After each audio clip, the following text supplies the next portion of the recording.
समाज में एक चीज देखने को अवश्य मिलती है, और जो ये देखने को मिलती है कि जो समाज में पति के द्वारा जब मेंटेनेंस किसी को देना पड़ता है, किसी को कहने का सेंस ये है कि जब पत्नी मेंटेनेंस का मुकदमा दायर करती है, अब वो दायर करने के पीछे कारण क्या होंगे वो हम बाद में डिस्कस करेंगे। अगर जो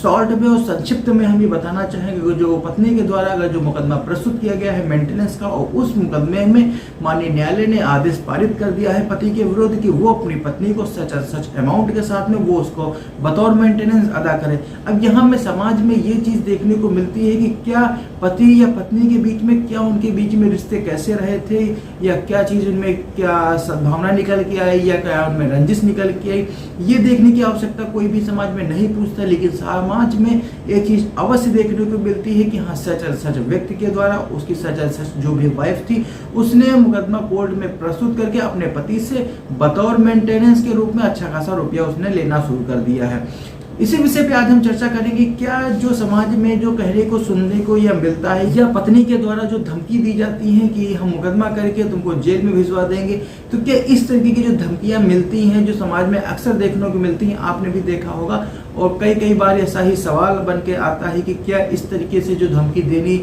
जो शुरू हुई है, क्या उसमें कहाँ हद तक सच्चाई रहती है? क्या पत्नी के द्वारा ऐसा कोई कदम या ऐसा कोई लॉ उसके लिए बना है कि जिसमें अगर जो कोई भी तथ्य हो, उसी के सारे तथ्य और सारी बात को मानते हुए माननीय न्यायालय उसी के फेवर में आदेश पारित कर देगी? क्या पुरुषों के लिए या पुरुष के वर्ग के हिसाब से कोई लॉ बना है या नहीं बना हुआ है? और नमस्कार, मैं हूं Brajnandan, advocate and legal consultant. स्वागत है आपका एक बार और आपके अपने इस चैनल पे। और वीडियो शुरू करने से पहले हमेशा की तरह एक रिक्वेस्ट ये भी है कि अगर जो आप चैनल पे पहली बार आए हुए हैं तो उसको सब्सक्राइब करें, लाइक करें और कमेंट में जय हिंद अवश्य लिखें, और ये जानकारी अपने फ्रेंड और अपने रिलेटिव में शेयर करें जिससे उनको भी इस तरीके की जानकारी प्राप्त हो सके। और अगर आपकी कोई क्वारी है या अपनी निजी विषय पे हमसे आप जानकारी प्राप्त करना चाहते हैं, संपर्क करने का माध्यम स्क्रीन पे है, आप उनको फॉलो करके आप हमसे अपने निजी विषय पर जानकारी प्राप्त कर सकते हैं। कि जैसा कि मैंने पहले कहा है कि जो समाज में जो इस तरीके की जो धमकियां या इस तरीके के जो विचार सामने निकल के आते हैं कि जो कोर्ट में या अन्य किसी स्थान पे या किसी और लोगों के द्वारा जो सुनने को मिलता है कि पत्नी जो ये कहती है कि हम तुमको जेल भिजवा देंगे, तुम्हारे घर वालों को या तुम्हारे जो और भी जो फ्रेंड एंड नियर जो भी तुमसे इन्वॉल्व रहते हैं वो सभी को हम जेल में भिजवा देंगे। तो कहाँ तक क्या तथ्य, क्या लॉ बना हुआ है, कोर्ट किस पे विश्वास करती है कि उसको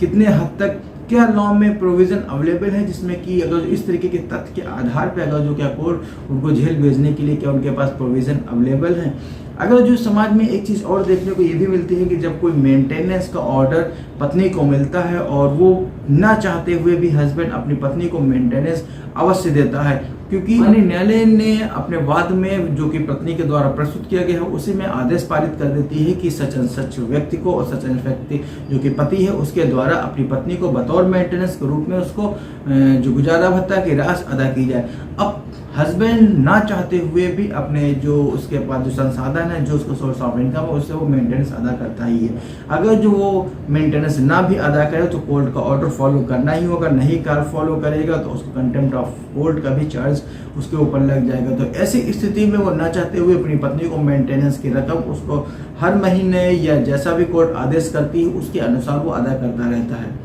जैसे कि मैंने पहले की वीडियो में ही बताया था, जैसे कि प्रश्न आया था हमारे जो व्यूवर के द्वारा, जो हमारे परिवार के सदस्य हैं उनके द्वारा, जैसा पूछा गया था कि क्या अगर जो हम पत्नी ने हमसे मेंटेनेंस मांगा है और मेंटेनेंस का जो आधार बताया है वो हमारी नौकरी बताई है, तो क्या हम उस के आधार को हम खत्म कर दें, यानी कि हम अगर जो अपनी नौकरी छोड़ दे कुछ हम और काम करने लगे जो उसकी सोर्स ऑफ इनकम में या उसकी सोर्स ऑफ जो नॉलेज है उसकी जानकारी में ना हो, तो इस तरीके से क्या हम मेंटेनेंस देने से बच सकते हैं? तो इसके लिए हमारा पूर्व का वीडियो अवेलेबल है, लिंक उसका डिस्क्रिप्शन में है, आप देख सकते हैं। और क्या कितने मामले आपने भी देखा होगा या जो सामने निकल के आया होगा, कितने ऐसे मामले जो बीते होंगे आपके सामने जिनमें पति को मेंटेनेंस नहीं देना पड़ेगा? आप हमें कमेंट करके जरूर बताइएगा कि क्या ऐसी स्थिति वाकई में कितने हद तक सही है, क्योंकि माननीय न्यायालय के द्वारा जब आदेश पारित कर दिया जाता है उसी के आधार पे पति को मेंटेनेंस देना ही पड़ता है। अब वो ना चाहते हुए भी देता है, क्योंकि कहीं ना कहीं ये डर अवश्य रहता है कि अगर जो हम मेंटेनेंस अदा नहीं करेंगे तो कोर्ट के सामने अगर जो पत्नी फिर से प्रस्तुत हो जाएगी और उसके आधार पे कंटेम्प्ट ऑफ कोर्ट का भी चार्ज का डर लगा रहता है। इसी के आधार पे जो पति है वो अपनी पत्नी को मेंटेनेंस अदा करता है। लेकिन एक चीज और देखने वाली बात ये है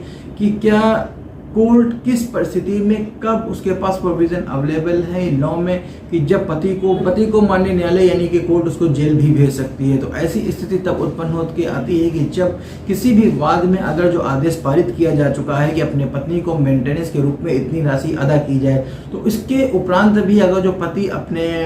जो सोर्स ऑफ इनकम है जो वो कमाता है उससे अगर जो कोई भी अंश कोई भी राशि अगर जो नहीं अदा करता है, वैसी स्थिति में पत्नी के द्वारा जब प्रार्थना पत्र प्रस्तुत किया जाता है कि सच एंड सच अमाउंट हो चुका है, इसके आधार पे रिकवरी वारंट जारी किया जाए और उस वारंट जारी होने के उपरांत जिसमें कि पुलिस के द्वारा तामील कराया जाएगा कि इतना अमाउंट उससे वसूल कराया जा सके। लेकिन फिर भी पति अगर जो मेंटेनेंस नहीं अदा करते हैं तो इसमें सुप्रीम कोर्ट की, हाई कोर्ट की कई गाइडलाइन है, कई नंबर ऑफ जजमेंट अवेलेबल है, जिसके आधार पर उन्होंने कहा है कि क्योंकि अल्टीमेटली जो एक फाइनल तरीका जेल भेज देना वो नहीं है, क्योंकि मैट्रिमोनियल डिस्प्यूट होता है और इस मैट्रिमोनियल डिस्प्यूट में अगर जो हस्बैंड को अगर जो जेल भेज दिया गया, उसको सजा उसको दे दी गई जो उसने अपराध नहीं भी कारित किया है, क्योंकि इंटरिम की स्टेज पे पति के द्वारा कोई भी जो उसने एलिगेशन लगाए हैं पत्नी के द्वारा वो एलिगेशन उसने किए हैं या नहीं किए हैं, क्योंकि इंटरिम स्टेज पे ये पता लगा पाना बहुत ही मुश्किल है। इसलिए सुप्रीम कोर्ट और हाई कोर्ट ने अपने नंबर ऑफ जजमेंट में यहाँ तक भी होल्ड किया है कि अगर जो पति को या उसके रिश्तेदारों को अगर जो आपने जेल भेज दिया, अगर जो अननेसेसरी जो पनिशमेंट अगर जो उन्होंने सफर कर ली है, तो वहां पर आके फिर कंप्रोमाइज के होने के चांसेस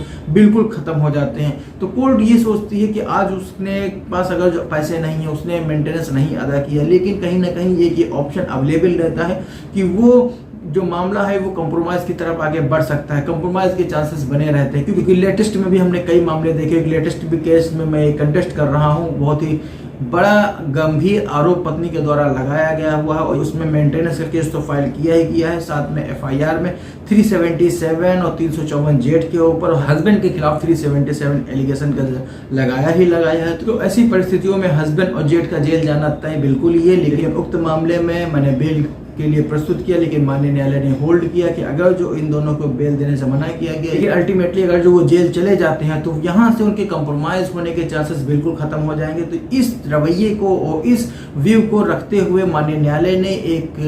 नियत डेट उन्होंने प्रस्तुत की और उस डेट में उन्होंने बताया कि हो सकता है इसमें कंप्रोमाइज हो जाए। मीडिएशन के लिए भेजा गया और मीडिएशन सक्सेसफुल हुआ, दोनों में कंप्रोमाइज होने के चांसेस आ गए। अब यहीं पे अगर जो एक चीज अगर जो आपको लगता है कि अगर जो इसमें पति को जेल भेज दिया जाता तो दोनों में कंप्रोमाइज होने के चांसेस बिल्कुल भी खत्म हो सकते हैं, क्योंकि हस्बैंड का भी ये सोचना ये रहता है कि अगर जो गलती जो मैंने अपराध नहीं किए उनकी मुझे सजा मिली है, तो यहाँ तक भी तो वो जो नफरत या जो इंसल्ट जो हुई उसका लेवल एक स्टेज और ऊपर बढ़ जाता है। तो माननीय न्यायालय भी ये विचार करती है और ये सोचती है कि हमें किसी भी तरीके से अगर जो किसी दोनों पक्षों में अगर जो कंप्रोमाइज हो रहा है, किसी का घर अगर जो बस जाता है, तो ऐसे ऑर्डर और ऐसे जो एक्टिविटी करने से हमें बचना चाहिए। हमें एक और मौका देना चाहिए जिससे कि पति पत्नी के बीच में सामंजस्य से जो जीवन फिर से शुरू हो सके और फिर से वो हंसी खुशी अपना जीवन यापन करना शुरू हो सके। लेकिन कहीं ना कहीं ये चीज़ सामने जरूर निकल के आती है कि जो वाइफ भी कमा रही है और हस्बैंड भी कमा रही है, क्योंकि समाज में जो कई तरीके से कमेंट में और ये सवाल पढ़ने को अवश्य मिला है कि जब वाइफ भी कमा रही है हस्बैंड भी कमा रही है तो मेंटेनेंस केवल हस्बैंड से क्यों लिया जाता है, वाइफ से क्यों नहीं लिया जाता है? क्योंकि बराबरी का अधिकार सभी को मिला हुआ है और महिलाओं के भी बराबरी का अधिकार मिला हुआ। वो भी यही कहती हैं कि जब लड़की और लड़के दोनों बराबर है, दोनों किसी से कम नहीं है, दोनों को समान दृष्टि से देखा जाए, तो फिर केवल हस्बैंड से मेंटेनेंस क्यों लिया जाता है, वाइफ से क्यों नहीं लिया जाता है? तो इसी के आधार पर क्योंकि समाज में रहते हुए जो एक शोषित वर्ग है वो महिलाओं को माना गया है और साथ में बच्चों के साथ में, क्योंकि जो एक शोषित वर्ग है उसी को हमें मेंटेनेंस करने की आवश्यकता है, जो कि जो सही रूप से सही तरीके से सक्षम है उससे हम उसको मेंटेनेंस करने से हम उसको जो रोक सकते हैं, तो कहीं हद तक दोनों के लिए हम उसको जस्टिस कर सकते हैं। कई ऐसे मामले भी सामने आए हैं कि जब ये पत्नी के द्वारा जो आरोप लगाए जाते हैं वो किस स्थिति में लगाए जाते हैं, किस परिस्थिति में आप उसको मेंटेनेंस देने से बच सकते हैं, या कब कौन सी स्थिति पैदा होती है जब वाइफ मेंटेनेंस नहीं प्राप्त कर सकती है। सामान्यतः तौर पर जैसे कि एक ये है कि अगर जो पत्नी एडल्ट्री में रही है, उसका संबंध किसी और व्यक्ति के साथ में हो, या इसके साथ में अगर जो कहीं से एक हाईली रेपुटेटेड अमाउंट अगर जो उसके पास वेल सेटल्ड लाइफ है, तो इस स्थिति में उसको भी मेंटेनेंस देने से रोका जा सकता है। कोर्ट ये भी सोचती है कि अगर जो हस्बैंड है वो कुछ नहीं कमा रहा है, और क्योंकि प्रेमा फाइसी केस में भी ये देखते हैं, और वाइफ के पास भी एक हाईली रिच अमाउंट है, वो अच्छा खासा इनकम जनरेट कर रही है और उसके पास भी पर्याप्त साधन है अपने आप को मेंटेन करने के लिए। अब क्योंकि अपराध शास्त्र में एक ये व्यू, एक ये थ्योरी है, क्योंकि न्याय होना नहीं चाहिए, न्याय को होते हुए दिखना भी चाहिए। क्योंकि अगर जो न्याय हो रहा है समाज में तो वो न्याय दिखाई भी देना चाहिए कि किस परिस्थितियों के आधार पर इस तरीके का न्याय किया जा रहा है। आज का वीडियो यहीं तक है, इतना ही है। मिलते हैं किसी और एक वीडियो में एक नई जानकारी के साथ, एक नए विषय पर चर्चा करने के लिए। अगर जो आप ने वीडियो अंत तक देखा है, पूरा देख ही लिया है, तो इसको सब्सक्राइब करें और साथ में बेल आइकन अवश्य प्रेस करें, जिससे इस तरीके के वीडियो इस विषय पे जो और जानकारी है आपको मिलती रहें। और लाइक करें और कमेंट में जय हिंद अवश्य लिखें और अपने निकटतम संबंधियों को इस तरीके की जानकारी अवश्य शेयर करें। तो मिलते हैं किसी और एक वीडियो में एक नई जानकारी के साथ। तब तक के लिए हंसते रहिए, मुस्कुराते रहिए और हाँ, वीडियो अंत तक देखने के लिए प्रेम पूर्वक धन्यवाद। जय हिंद।